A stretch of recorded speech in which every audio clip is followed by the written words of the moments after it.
It's 11:40 at night. Alice is optimizing a company she will never work for people she will never meet. She has a phrase for the part of the job where the plan stops making sense. She calls it moving the pieces.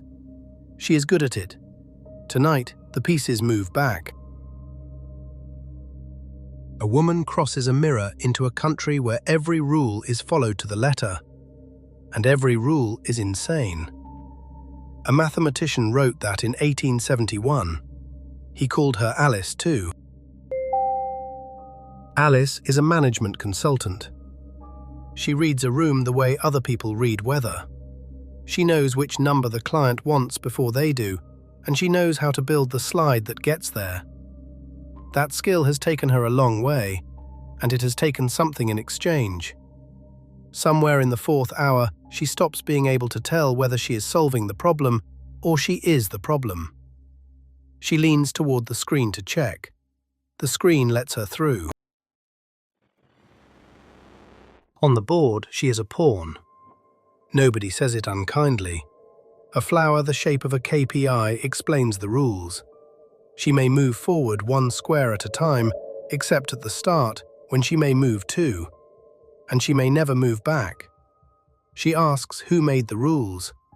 The flower says the rules are what makes it a game. To stop being a pawn, she must cross to the far side of the board, 8 squares. At the 8th, a pawn is crowned. Every piece she meets says the same thing about the 8th square, in the same reverent voice, and none of them has been there. She finds she is good at this. She knows which piece wants which answer. Within a minute, she has advised 3 of them, and all 3 feel better, and none of them is safer. The Red Queen takes her hand and starts to run. Faster, faster, past pieces frozen in place, and when they stop, they are exactly where they began. Alice says that where she comes from, running gets you somewhere. The Red Queen says, here it takes all the running you can do to keep in the same place. If you want to get anywhere else, you must run twice as fast. She keeps up. She is out of breath, and she keeps up, and part of her is proud of how well she keeps up. That part is the problem. On a wall sits a thought leader shaped like an egg. When he uses a word, he says, it means just what he chooses it to mean, neither more nor less. Growth means whatever the deck needs growth to mean. Impact the same. The hard words he makes work overtime, and those, he says, he always pays extra. Alice recognizes the trick because she uses it. She has renamed a layoff a realignment in a font she chose herself. She is fluent. Fluency here is not innocence. 2 identical directors argue over the same dashboard. One reads it as triumph, one as disaster, and they have agreed to fight about the axis rather than the fire behind them. They ask Alice to pick a side. She notices the fire. She picks a side. Someone hands her a deck she cannot read. The words are printed backward. Held up to the glass, they resolve for a moment into something almost sensible, then scramble again the instant she lowers it. Everyone in the room is nodding at it. She nods too. It is easier to slay a beast than to admit you can't read the manual for it. Between 2 of the far squares, there is a wood where things lose their names. She walks into it and cannot remember what she first wanted from this career. She remembers the title she is chasing. She cannot remember the reason. The logo on her badge stays perfectly sharp. A knight escorts her toward the last brook. He is gentle and completely useless, hung with inventions that solve problems no one has, falling off his horse between sentences about the future of work. He is the nicest piece on the board. He will not make it either.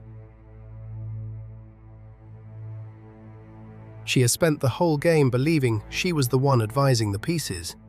She looks down, and she is a piece. And here is the part that does not let her off. She is a good one. The board never had to fool her. It hired her.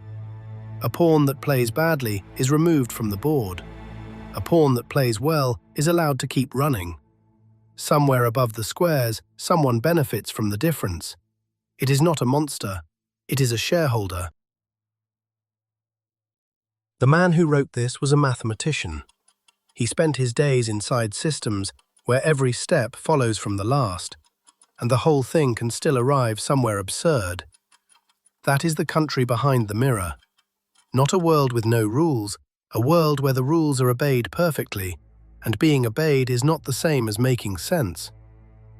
Every meeting Alice has ever sat in was internally valid. Each arrow followed from the last. Nobody lied, and the room arrived, step by faithful step, at a decision no single person in it would have made alone. The logic was flawless. The logic was the trap. In the story, the twins show Alice a sleeping king and tell her something cruel. "You are only a thing in his dream," they say. "If he woke, you would go out, like a candle." She argues she can feel herself thinking. Surely that means she is real. They only laugh. For most of a century, the Red Queen's race was a metaphor. You worked hard to stay in place. Now the ground moves on its own. The tools change under her feet every few months, and the message that arrives with each new one is the same. You are already behind. Run twice as fast. She has the skills. The skills expire on a schedule she does not set.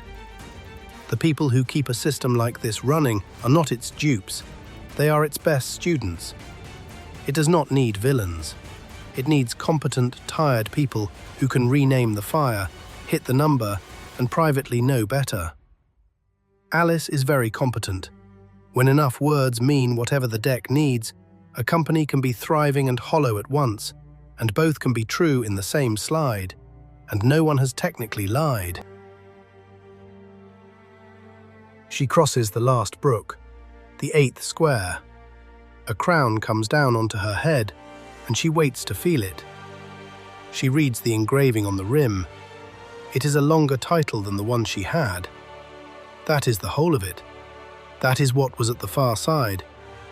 They throw her a feat, the way they do for a promotion. The pieces stand and applaud.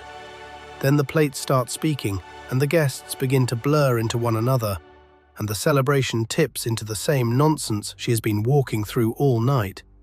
Only now it is being held in her honor. The crown is heavy. Nothing else has changed. She notices her feet have not stopped moving. Crowned, applauded, arrived. She is still running to stay in the same place. She wakes at her desk. The crown is a crick in her neck. The clock says 5. The board is gone, folded back into carpet tiles, and a cold coffee and a cursor blinking on an unfinished slide. The frightening part of the old story was never whether Alice was dreaming. It was that the game kept its shape either way, with her or without her, awake or asleep. It did not need her to win. It only needed someone good at it. There is a deck due at 9. She flexes her hands, and she opens it, and she begins to move the pieces.